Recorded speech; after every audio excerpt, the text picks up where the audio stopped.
we will have Councillor Jonathan Nunn, who will give a local perspective on what's happening, and then Councillor Martin Griffiths will also give a local perspective of what's going on locally. And then we will come back generally to the situation in Northampton and Northamptonshire overall. So without further delay, I'm going to bring Lucy Whiteman in to give us the local stats this week.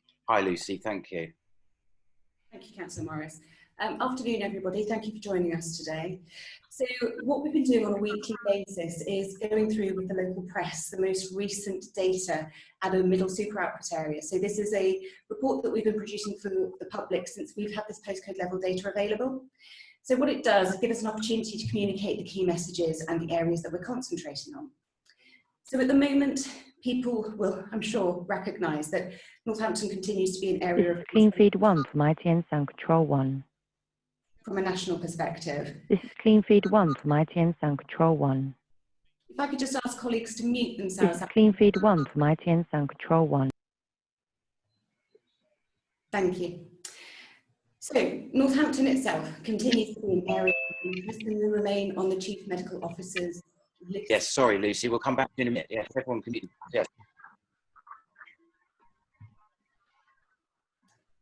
And this is the first week overall where Northamptonshire as a county... Sorry Lucy, I do apologise. I've muted everyone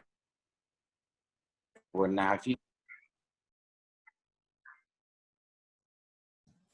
Are people able to hear me? I'm so sorry.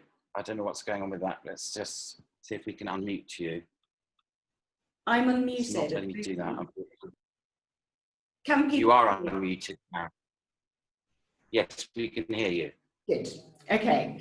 So apologies for that. Technical issues. This is the joy of everything by Zoom, isn't it? So this is the first week that Northamptonshire as a county has had a significantly higher rate compared with the England rate.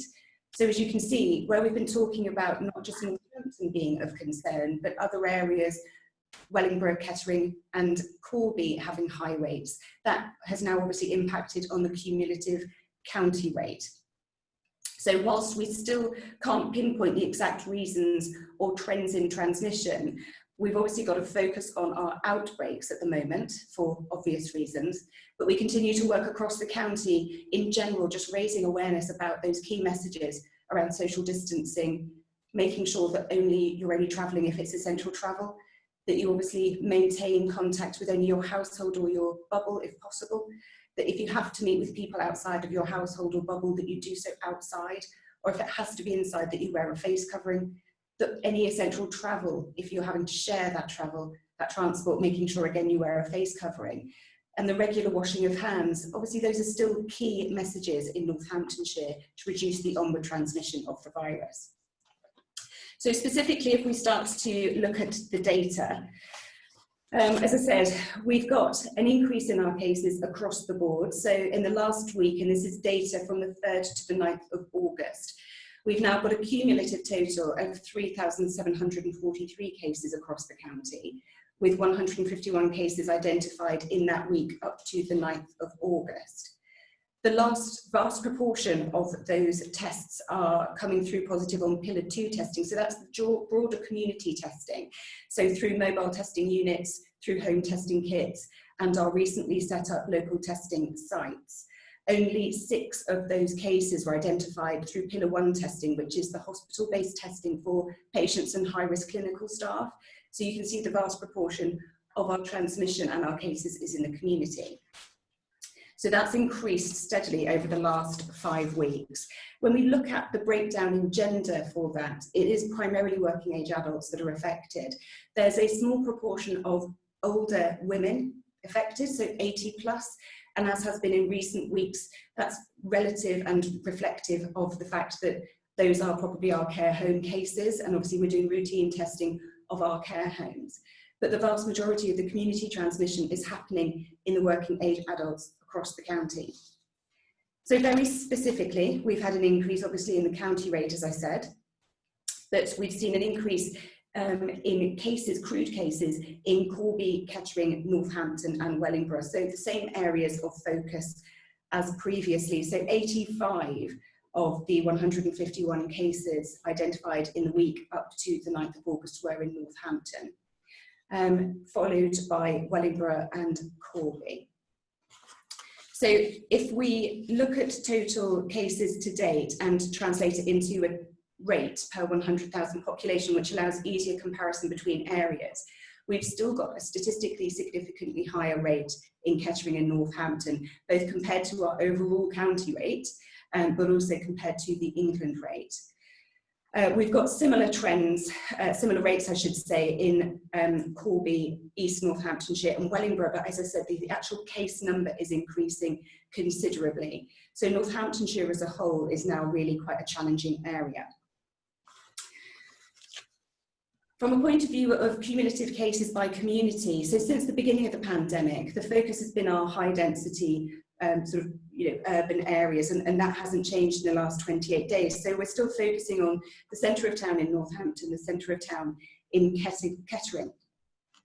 And again, if you look at a rate in just the last 28 days, again, you can still see that the numbers are focused in our most highly populated areas where we've got the lowest areas of deprivation. It's obviously our most ethnically diverse populations as well tend to be in those central areas. And again, there are pockets in central Northampton, central Kettering, and you can start to see areas in Wellingborough also pop up. One of the things that we've started to do this week in light of recent events is include a summary of outbreaks, exposures and clusters. So outbreaks obviously are where you've got 2 or more cases linked by place and time to a setting. And at the moment, we've got 16 active outbreaks across the county. So what we've done is given a breakdown of where those settings are. So 11 of those 16 are in care homes. Now, as I said, that's not unusual, and that's quite comparative to other areas because we're doing that routine testing. And those numbers of cases affected are very low in each of those settings. Obviously, we've got an increase in our workplace outbreaks, and that is obviously driving a significant proportion of our cases, primarily in Northampton and Wellingborough at the moment. So we've got 309 known cases associated with 3 workplace outbreaks. So you can understand that our focus and our energies with our EHOs and lower tier authority colleagues and Public Health England are very much focused on making sure that we can identify high risk areas such as workplace settings and make sure that we step in to support them both proactively to prevent an outbreak, but also in light of an outbreak.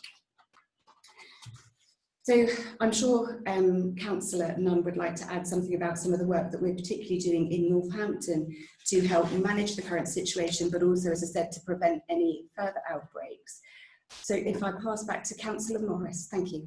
Thank you, Lucy. I think a very good summary of the state of where we are at the moment. Councillor Jonathan Nunn from NBC, over to you, sir. Then I'm going to bring Councillor Martin Griffiths in, who's the leader of Wellingborough Council. Jonathan, over to you first.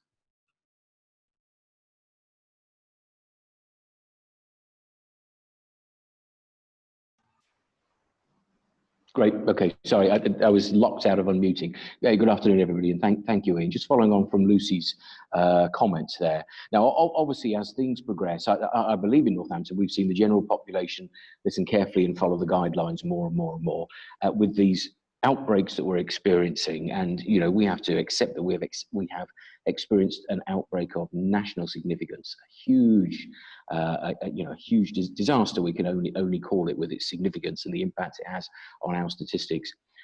We then turn our attention to realizing, you know, how much of this is potentially not necessarily workplace related, but around those that work in groups. And I think there's a number of key messages to that. We have said for a little while about the importance of hand washing and the basics. Then we've also said that in Northampton, we would ask you not to share objects with people outside your household or bubble. We would suggest that you don't spend time indoors with people outside your own household or bubble. Some further things that we're clearly identifying is people's means of transport to their workplace. So car sharing we've talked about before, but it's becoming particularly evident as we pick up on information from these workplace-related outbreaks that car sharing and bus use is absolutely vital. As a result of this, we believe the message that we've got to send out to people in Northampton on buses is quite simple. And that message is no mask, no ride. It is absolutely essential that people wear a mask when they get onto a bus, whilst they're on the bus, and when they get off the bus. This is really, really crucial. Having raised this subject, and there's been some media attention around buses, I've been amazed at the number of people who've taken the time to personally contact me and talk about the bus stop near them or the bus stop near their work. And actually, that's been tremendously useful. And let's please make you aware that our environmental health officers and others, of all the many reports they get of guidelines being broken, they are investigating as many as they can. So please, local intelligence is really, really helpful. But as a result of that, it's quite clear this is a huge problem. So huge focus around buses. Now, enforcement, we can't have enforcement officers everywhere. My view is if you're an individual member of the public or whoever you are, and you get on a bus and somebody is not wearing a mask, then they are exposing you to risk. I accept that you may not want to challenge them, and we accept that a bus driver may feel uncomfortable challenging them. But I think if socially we can move to a point where, frankly, it's unacceptable to be on a bus unless you got on with a mask on, you kept the mask on while you were travelling, and you exited the bus with a mask on. I think further to that, we're still seeing some risks associated with the nighttime economy. We continue to urge people to make sure that you report tracing information. And once again, our message there is if you're not asked by a hospitality venue for your details, then they are not showing you appropriate care, nor indeed your family and your loved ones. And if you fail to engage with that request, actually it's you who's not showing due regard for your family and loved ones. We've again had quite a number of reports, again from the public and from others, of venues that are not seeking that information, and we're actively pursuing as many of those as we can to get that message across because it's absolutely essential. Where are we in terms of lockdown in Northampton? Well, there's a technical answer to that, and then perhaps there's what I'd call a community answer. The technical answer is that as an area of concern, we would have a further stage, which would be an area of enhanced support to go to before then being put in lockdown. That could happen slowly, that could happen quickly. In terms of the fork in the road that we've spoken about for some weeks now, I still believe that if we follow guidelines as stringently as we can, that's every single member of our community, we can still avoid that lockdown. Let's be absolutely honest. The 293 cases, I think it is, at the major outbreak we've experienced is absolutely dreadful, and that is impacting our statistics hugely. The reality of it is, though, there's some mitigation to that, which is that it is at least something better to have an outbreak that is around a particular focus, such as a factory, rather than having 100 outbreaks of 3 people scattered throughout the wider population. That is some mitigation, and in our continual attempts to show that we're doing what we can, most particularly to prove to the government that we shouldn't be locked down, I think there is some mitigation in that. But our message to everybody in Northampton is be particularly careful. Do all the basics such as hand washing. Do the additional things, which is avoiding car sharing, avoiding going to work unless you absolutely have to, and so on. Be particularly vigilant on buses and in hospitality venues. Ian, thank you very much indeed. Thank you, Jonathan. And I would also reiterate the importance of getting tested. If you get any symptoms at all, self-isolate and then get tested. We're doing everything we can to avoid a lockdown situation, but we need the people of Northamptonshire to work with us, as you've just indicated, on all levels in order for that to happen. I'm going to pass over to Councillor Martin Griffiths now to talk about his area. Martin, hello. Are you? Yep, you're there. So. Thank you, Ian. And yeah, just an update on the situation in Wellingborough. We had teams out last weekend in pubs, clubs and restaurants giving advice with regarding the new measures. Compliance is generally good, but we are carrying out close monitoring of some outlets. The mobile testing continues to take place at Tesco's and will continue for the foreseeable future. We have a local testing site for walk-in appointments by the end of next week, which will be in a very central location, the Market Square in Wellingborough. We have completed a leaflet, or we're in the process of completing a leaflet drop of properties in 5 of our wards, including the most seriously affected Isbrook ward, that has had a leaflet delivered already, and there will be 13,000 completed by Sunday. Can I just put in a word for the excellent job that our elected members across Northamptonshire are doing, both educating our residents, communicating via social media, which is a very important aspect of what we're doing, but also reassuring vulnerable people at this very difficult time. Can I also say a word for 2 organisations, the One Wellingborough project, which involves both the Victoria Centre in Wellingborough and Glamis Hall, are again doing a really fantastic job in communicating with people and reassuring people. I reiterate what I said last weekend. We have come such a long way. We've made huge sacrifices this summer, and we really need to step up and make sure we do everything we can to avoid a local lockdown, because that will have serious repercussions on the whole of our community and our businesses. We just need to carry out those extra steps that are absolutely essential. Thank you, Ian.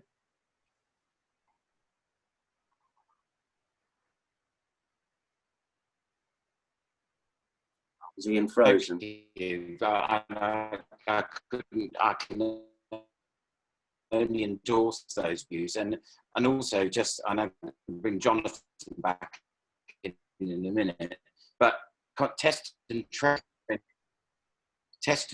is going to be very important to this situation as well, and we do need everyone, and then stay at home and get a test, stay at home for 14 days and get a test. So there are very clear guidance, I think, and if we act within those parameters, this situation can be pulled back from come back in. Jonathan, sorry, you there, sir? Yep, I am. Sorry, it was just the mute button. Yeah, I'm right with you, Ian. It simply was excellent summary of actions from Martin. I dealt more with messages. Really important to probably reassure on some of the actions that are going on here, particularly around the Moulton Park area where our major outbreak has been, with environmental health officers out all the time visiting the businesses, and of course a test station has been up there since 11 o'clock today. Many businesses in that general area, and across that eastern side of town residential area where we see a number of the residential addresses of those who have contracted the virus have been visited, along with 11 car dealerships, a whole range of the out of town shopping centre up there and so on. So again, a massive amount going on. I wouldn't want people to think that there wasn't this boots on the ground activity, which there absolutely is. Thanks, Ian.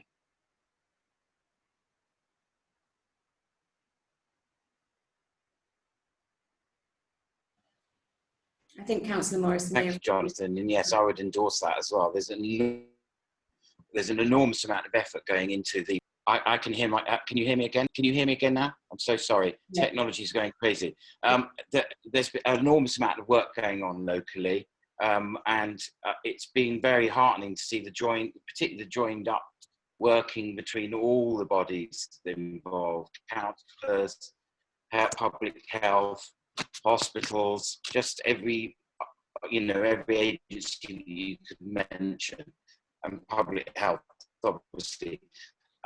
Lucy, I'm going to come back to you now to specifically talk about the local situation in specifics of Greencore, I imagine, and other. Thank you, Councillor Morris. So I'm sure people will be aware that there is currently an outbreak in Greencore, which is a food manufacturing plant in Northampton, so in Moulton Park Industrial Estate. So this is still part of obviously our ongoing support and our ongoing work with a number of our businesses locally. But this particular employer has worked tirelessly, and sadly we find ourselves in a situation that obviously nobody would want to find themselves in. They've worked with the Health and Safety Executive, Public Health England and the local public health team to put in force very much earlier than now. We're talking right back at the beginning of the pandemic, significant mitigating steps to avoid such a situation occurring. Green Corps have been an exemplary employer from a point of view of looking after their staff well-being, and I do want to make sure that we emphasise that. At the moment, though, we do have 292 employees who have tested positive. And that's a combination of people being identified through the sort of NHS portal, so accessing local testing centres and home testing kits. And then more recently, when we realised that the numbers for those employees were quite high, Green Corps themselves employed Randox, which is a testing company at a national level, to come and test all of their staff that were currently in operation. So a total of 1,219 staff have been tested. So 1,140 of those through that privately commissioned testing process, and 79, as I said, through a multitude of NHS portal access points. So a total of 292 cases, as I said. We know that 213, so all of those tested through the Randox process, the private process, were asymptomatic.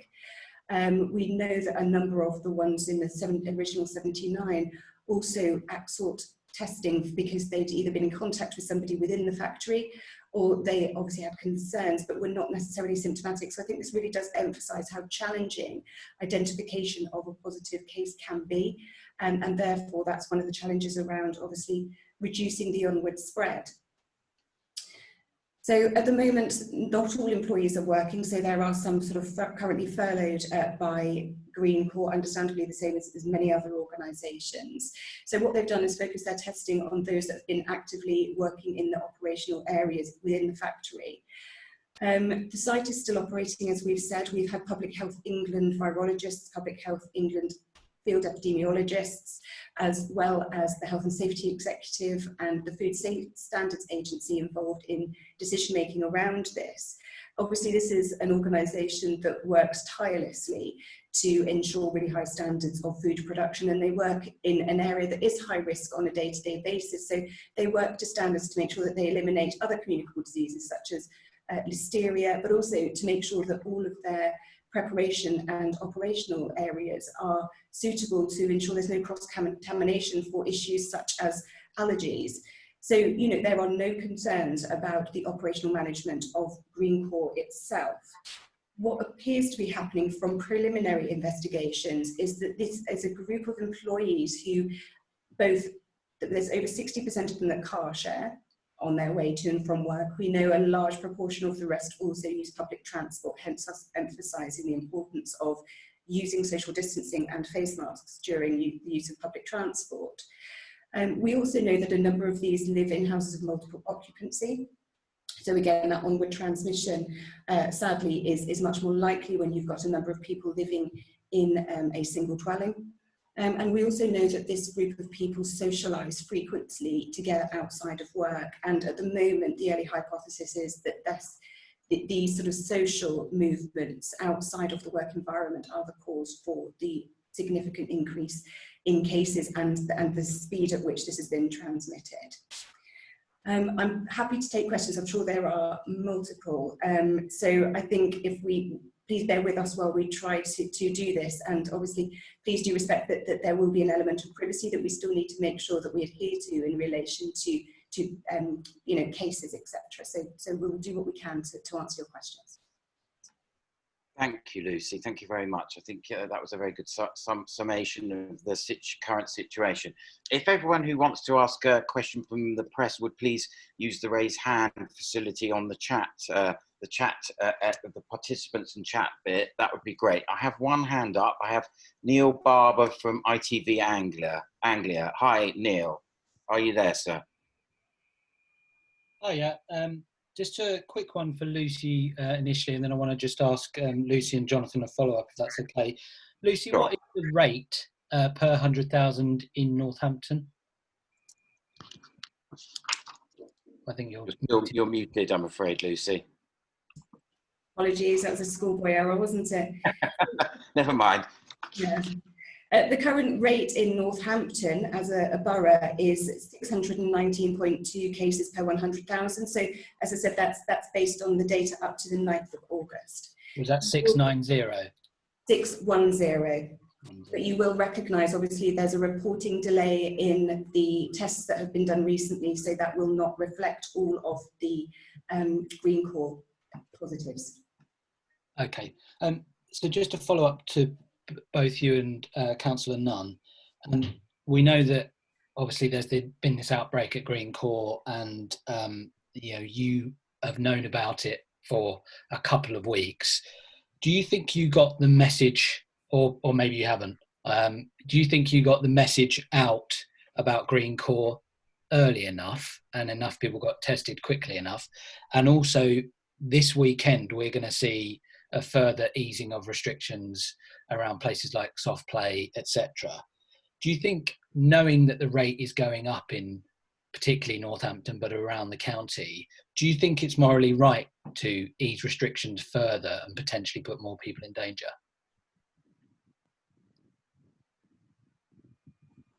Shall I? Happy to. Lucy, would you like to start with that, and then I'll bring in Jonathan? Oh, do you want to go, Jonathan? Yeah, go for it, Jonathan. Okay, yeah.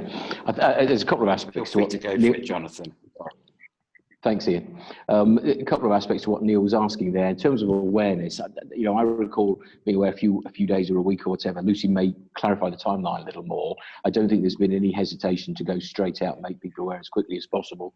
I have to tell you, Neil, any easing of guidelines, worries me a bit, really. In Northampton, we're like everywhere else. In some ways, we're glad to see the economy starting to roll a little bit more. People whose tills haven't rung for months and months are eventually now ringing, and that's not just about profit and money and all the rest. It's about people's jobs and livelihoods, really, and people being able to keep their shops and businesses open. So I'm glad that's starting to happen. I have to say, it absolutely horrifies me, though, that we continue to do more. The nighttime economy, as I've already said, is an area of concern, but completely understand that, because the hospitality trade have absolutely suffered, haven't they? I think this is the biggest thing that worries me about lockdown, really. The damage to our economy, the damage to people's jobs, the huge disruptions to people's lives, and above all, the number of additional people who will suffer this horrible, horrible virus. It is a moral dilemma. I don't shy away from that word moral. We have no intention, and I don't know if we have any power to prevent people opening in the way that the government may be giving guidelines nationally, but I'm extremely concerned and very keen to tell everybody in Northampton, look, take all the precautions. It's safe to go and eat in a restaurant if you're in the right areas, give your details, follow the precautions and so on, make sure they take your details. But no, I suppose the direct answer is I have concerns about the more that we might ease. That's a personal thing, just specifically in terms of Northampton. I'm happy to give you a little bit more detail about... Thank you, Jonathan, and I would endorse that. Carry on. So with regard to the timeline, so I think what people must understand is that we're obviously constantly striving for a balance, as Jonathan says, between getting our economy and our businesses and all of the important things to make sure that Northampton starts to have some sense of normality back online versus protecting everybody as we see more and more restrictions lifted. So we had 4 staff test positive on the 27th of July. Now that, as I said, is not unusual. This is a huge manufacturer who employs within that sort of site 2,100 staff. So these are very small numbers at that point, and that wouldn't be a worry. So the first point of notification obviously is Public Health England. We then found that there were 4 further staff that tested positive, again after a social event. So that was 2 days later.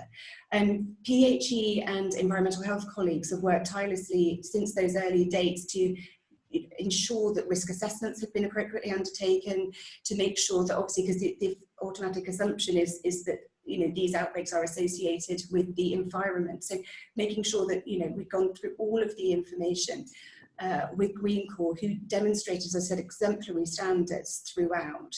So we provided them with a suite of resources translated into common languages around making sure that car sharing, congregating at smoking areas, etc., were obviously discouraged, because nothing that we could see within the work environment itself concerned Public Health England or environmental health officers.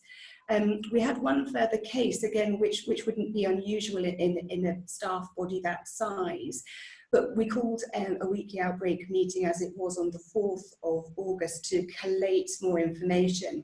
And at that point, we ended up realising, obviously through different testing sites, that we had 24 staff positives, and therefore obviously mobilised a significant change in the tack that we were taking, because, as I said, no initial red flags within the premises themselves. On the 10th, 11th and 12th, so Green Corps acted immediately on that shift from, you know, a handful of cases to 24. So on the 10th, 11th and 12th of August, that private testing was commissioned, and as I said, 1,140 staff were tested through that process.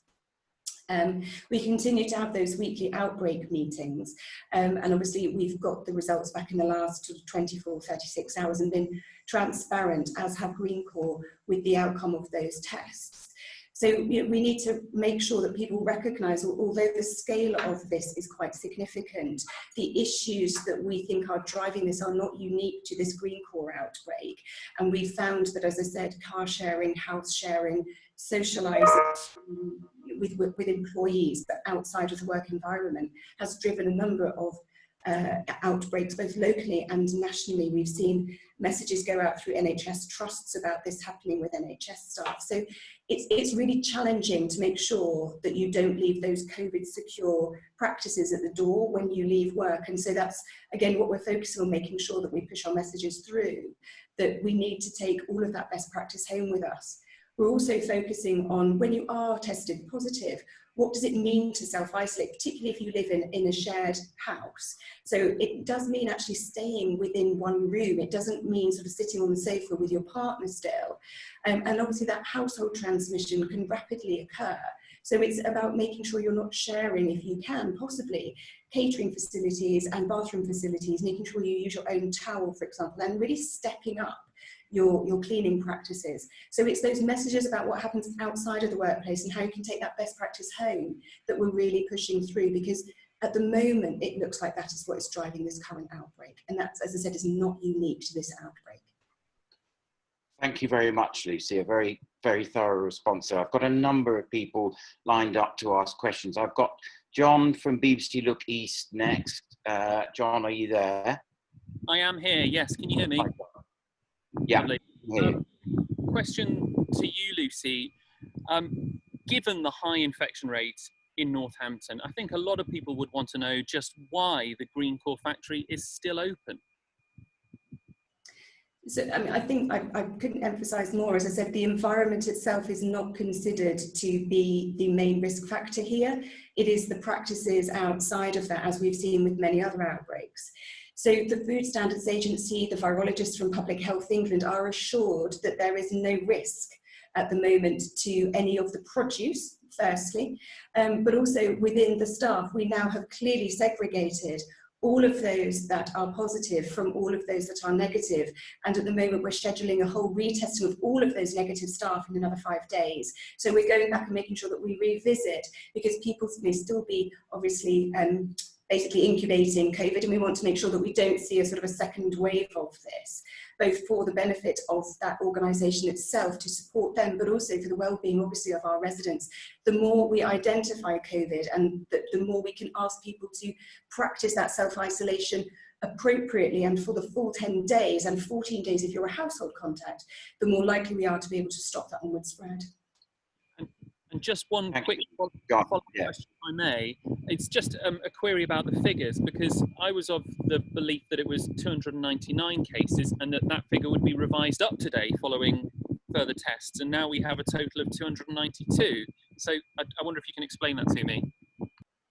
I can, yes. So I at the point, obviously you can imagine how quickly this is moving. At the point that we started to get those notifications through, we weren't sure that we've got all of the test results through. So I had erred on the side of caution with my messaging to say we feel we've still probably got results to come through, because obviously they're tested in batches, so it's quite difficult to keep track of where you are in that testing process. So my fear, obviously, and I wanted to be transparent, was that we still had more test results to come back. It turns out that we've got the full suite of tests back, and they're also, as these things do happen, we'd also had tests from other areas included. So we actually found that there were some erroneous ones that didn't belong to Green Corps, but also some duplicates. We are still in the process of cross-referencing those that were tested through the national portal and those that were tested through the Randox process, because again, we just want to make sure again there's no duplicates, but that would obviously then actually amend the number down, not up. Thank you, Lucy. I've got a number of other people. Laura Coffey from BBC Radio Northampton. Are you there? Hi, Laura.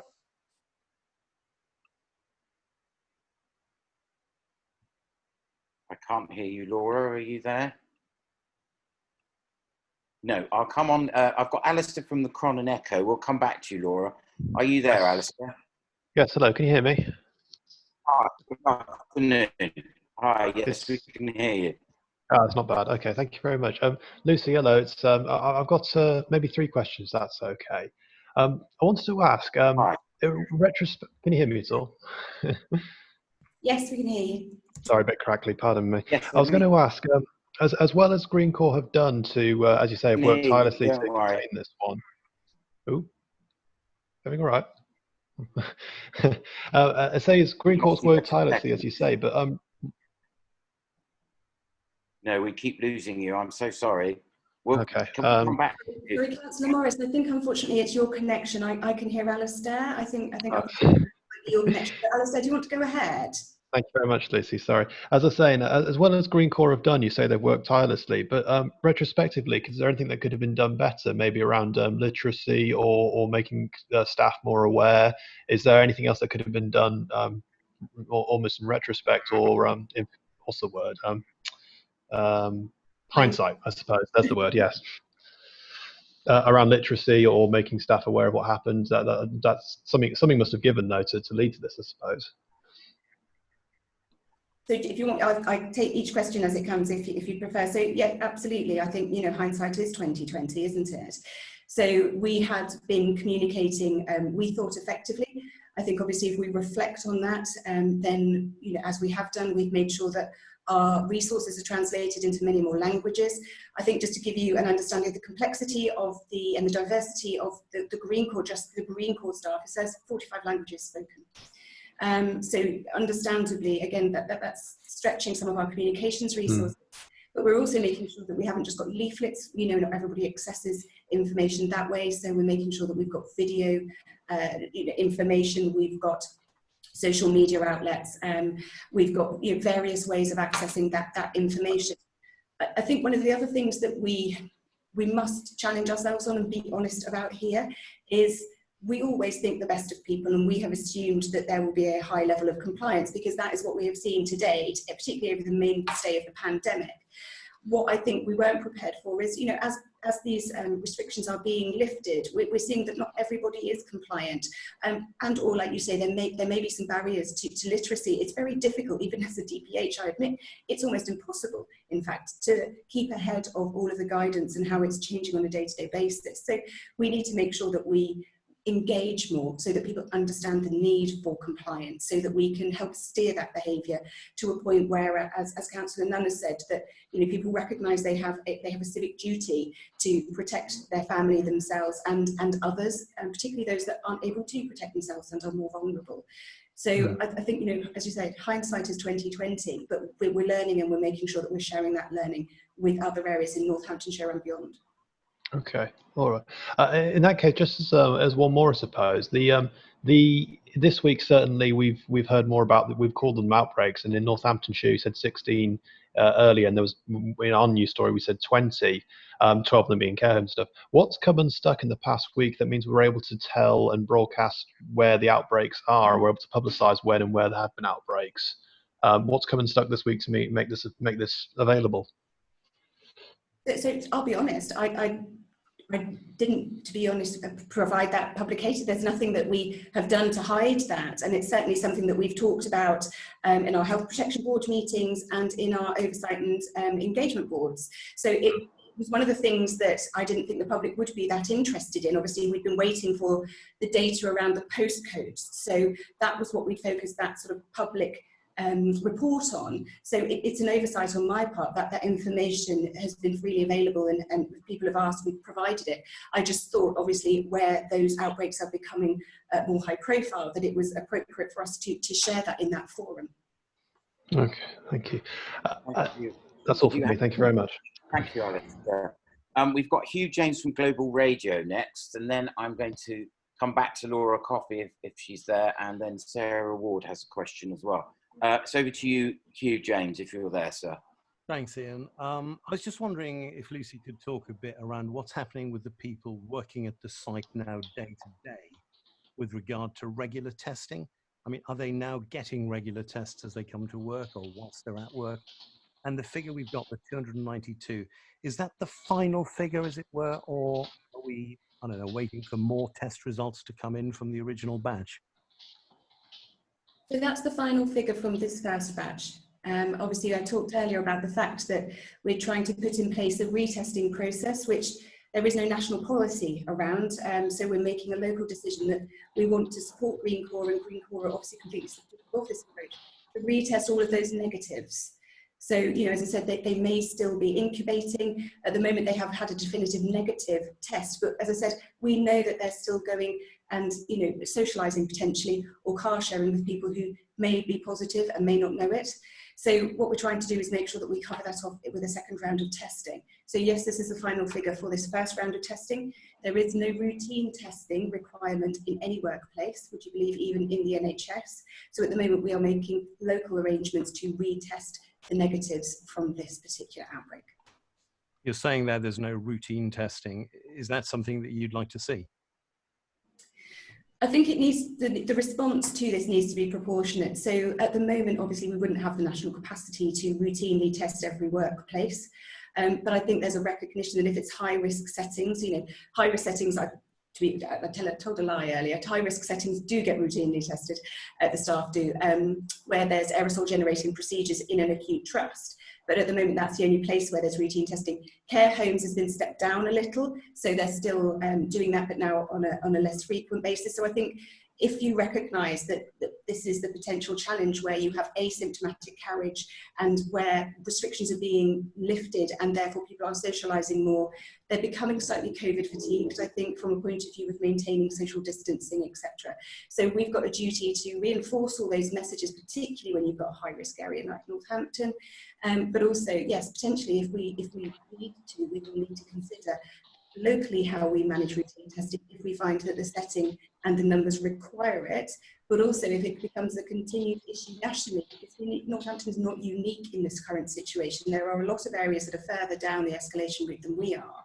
You know, the government, I'm sure, will be lobbied to look at how we do make sure that routine testing is available where we're not able to get ahead of the curve with this. That's great, thank you.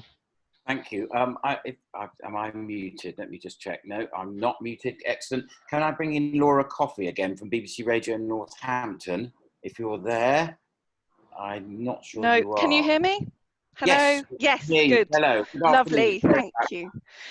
So I just had a couple of questions. The first one being, do you know how many contacts, so family and friends of the employees have tested positive? Obviously, the figure that we have at the moment, 292, is for the employees. Do you know how many contacts have tested positive, or how many are being tested?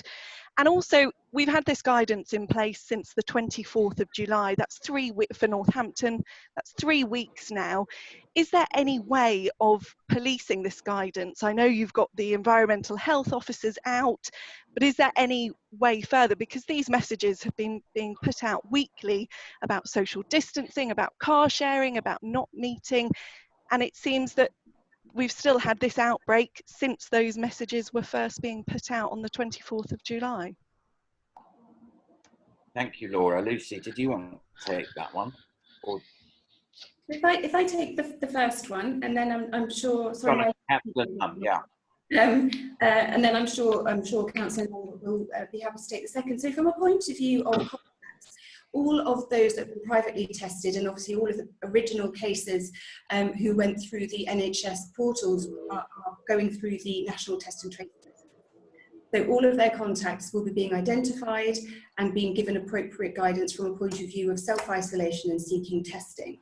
I'd want to reinforce, though, that those that are required to self-isolate as a household contact, even if they have a negative test, they are still required to complete the whole 14-day self-isolation. And that is because you can be incubating that virus and the viral load not be high enough at that point of swabbing to be detected through the test. So just to reinforce that message, because it's key to us obviously reducing the number of onward transmissions in what is a high initial number for the outbreak. Just so you're aware as well, as of next Wednesday, we will be undertaking our own contact tracing. So where the national team obviously follow up in the first 48 hours, because of the current situation, we are now going to be getting data downloads for all of those cases that they've been unable to contact and follow up, because obviously their process ceases after 48 hours. Because of the situation, because we understand that there is a high likelihood of community transmission, we think it's imperative that we follow those people up ourselves, and therefore we've arranged, which has been complex and obviously we've tried to get in place quite rapidly, a process whereby we can then do that ourselves to be assured that the correct actions have been taken. Thank you, Lucy. Thank you very much. Sarah Ward, are you there? Hi, Sarah. Sorry, Councillor Morris. Oh, yes, I was going to go to Jonathan. I do apologise. Jonathan, I'll come to you first, then I'll come to Sarah. I do apologise, sorry. No, no problem, Ian. Thank you very much. Thanks for your question, Laura. And I think this second part, which is about sort of compliance, do you know, to be absolutely honest, you're dead right. The messages have been going out there. Maybe this is also our opportunity to thank your organisation and the others who have actually pushed those messages out for you to the point we know where both us and some media outlets have been accused of scaremongering. I think what we see now absolutely says that we have none of us been scaremongering. Do you know, the easiest thing in the world probably would be to try and blame Greencore, wouldn't it? It might deflect it off Northampton, or perhaps after the personal responsibility of those of us we see on the screen. The reality of it is we cannot do that. People like Lucy and the health professionals, people like our environmental health people who've checked the business, have found without doubt that they are compliant. So let's deal then with the other aspect of this is, you know, is it a language problem? Have we failed to get the message across? I will remind you, we're talking about people who work 7 and 8 hour shifts, day in, day out, carefully adhering to masks and distancing, most of whom have had this outbreak. So I don't get it. I don't see a difference between these people who haven't had messages, these people haven't been informed. And I agree with, if I may say, the sort of pretext of your question, this is about compliance. That fork in the road still stands in front of the people of Northampton, and more green cores will send us down to lockdown. Actually, if we all get behind it and we all get behind compliance and we all say to the people on the bus, look, I'm really sorry, but we can't let you on, or I can't sit anywhere near you unless you've got a mask on. This is what we absolutely need to do. So I think you're dead right to highlight a compliance thing, and we need to keep pumping the messages out. Of course we do, but everybody's really got to get on board with this if we want to see this dreadful thing come down to national averages in Northampton, and then let's hope get down lower than that. Thank you. Thank you, Jonathan. Sarah Ward, are you there? Sarah, hi. Sarah?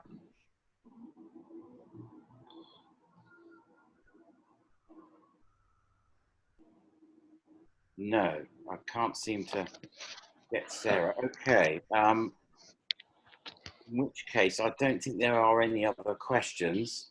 I think that will be the end of our meeting, if that's okay with everyone. I do apologise for the connection my end, which has probably caused a few problems, but I think the messaging is very clear. You know, car sharing can't happen without masks. House sharing is a bit of an issue. Crowding at bus stops with no social distancing or mask wearing is another issue. Not wearing masks on buses, which I know Jonathan has referred to, and not leaving COVID at the door where you work, I think are the key messages from today. So thank you everyone for attending. We'll see you back here next week, maybe for the same time, same place for another update. And I'm sure Lucy will be able to update on some of the track and trace work that very importantly will be going on in the county. Thank you very much for your time. Pardon me, and it's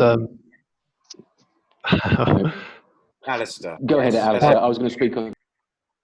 Yeah, I'm very sorry to interrupt to say I'm in touch with Sarah on a workplace chat. I've got her question. I was able to read it out for her just because I think she's having some work problems. Is it okay if I ask her question for her? Yes, fire away. I think it's for everyone. I was going to ask, what other towns are the other workplace outbreaks in? We've heard that there are a few workplace outbreaks. We've only really focused on Greencore. What are the other places that are having workplace outbreaks at the minute? That's one for Lucy, I think, Lucy. Yes, please. It is, but the numbers involved are so small. As I said at the beginning, if we have issues where cases are less than 5, we suppress that information, which is an information governance requirement. But I can tell you there's similar settings. I think this is the challenge. We know that there are similar settings where we have higher risk factors, and that's both from a point of view of the environment, but also from a point of view of some of the things that we've touched on today around health literacy, house sharing, car sharing, etc. So similar settings, but because of the size of the numbers involved, exposing the particular settings. Terrific. Thank you very much. Really appreciate it. Sorry I interrupted there. No, don't worry. It's important that Sarah got to ask her question, so thank you very much. So I will, on that note, close the meeting. Jonathan, did you want to say anything at the end of the meeting, or you content with the way it's gone today? Over to you, Jonathan. No, I'm pretty certain we've got, thank you, Ian. I'm pretty certain we've covered everything, I think. Thank you. Thank you for the opportunity. And thank Oh, you've been muted again somehow. Was I on mute all that time? No, sorry. no. Literally all I was doing, Ian, was thanking you for the opportunity. I think we've covered all the key points throughout the discussion, but an opportunity again to thank all of those media colleagues who've joined us today and are helping us to get these messages out there. The messages are simple. There's a couple of new nuances, as you've mentioned, but largely it's just about stay safe. Let's keep out of lockdown for Northampton. Thank you. Thank you, Jonathan. And on that note, I will close the meeting, and we will have a similar meeting next week. Thank you very much, everyone, for your attendance. Good afternoon. Stay safe, everybody. Thank you.